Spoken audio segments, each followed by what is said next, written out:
सुकून भरी रात थी। मदीना की हवाओं में एक अजीब सी ठंडक और रूहानियत थी।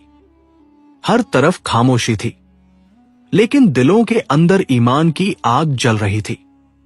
उस दौर में मुसलमान अपनी नमाजों में रुख करते थे एक बहुत ही मुक़द्दस जगह की तरफ, जिसे लोग मस्जिद अल-अक़सा कहते हैं।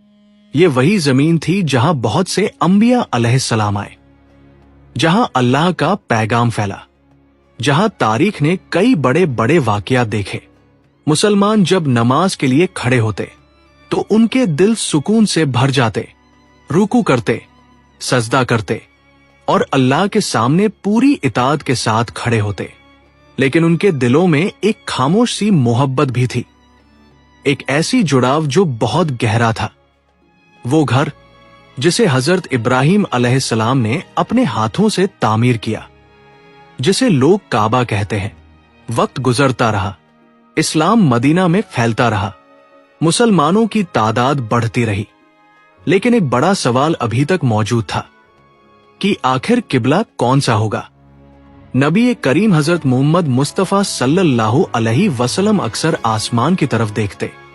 उनकी निगाहों में एक इंतजार होता, जैसे किसी बड़े फैसले का समय करीब हो, जैसे कोई रब्बानी हुक्म आने वाला हो।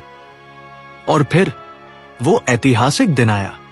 मदीना की एक मस्जिद में मुसलमान नमाज अदा कर रहे थे। सफ़े सीधी थी, दिल एक थे और इबादत पूरी एकाग्रता में थी। अचानक वही लम्हा आया जिसने पूरी उम्मत की दिशा बदल दी। अल्लाह ताला का हुक्म नाजिल हुआ कि अब किबला बदल दिया जाए। जिन लोगों का रुख पहले मस्जिद अल-अक़सा की तरफ था, उन्हें अब काबा की तरफ मुड़ने का हुक्म मिला। ये कोई साधारण बदलाव नहीं था, ये एक बहुत बड़ा इम्तिहान था। सोचो, नमाज के बीच में बिना देर किए, बिना सवाल किए पूरा रुख बदल देना। और यही हुआ। सहाबा रज़ियल्लाहु अन्हुम ने जैसे ही हुक्म सुना, फौरन अपनी दिशा बदल दी। उनके दिलों में कोई शक नहीं था, कोई रुकावट नहीं थी, बस एक ही चीज थी, पूर्ण इताअत। उस पल में ना कोई शोर था, ना कोई अफरा तफरी, सिर्फ ईमान की ताकत थी जो हर दिल में मौजूद थी। ये वही लम्हा था जिसने इस्लाम की तारीख को हमेशा के लिए बदल दिया और ये साबित किया कि सच्चा मुसलमान वही है जो अपने रब के हुक्म के सामने पूरी तरह झुक जाए। आज भी जब हम नमाज पढ़ते हैं और काबा की तरफ रुख करते हैं, तो हमें वो ऐतिहासिक पल याद आता है जब एक अकेला हुक्म पूरी उम्मत का रुख बदल गया था।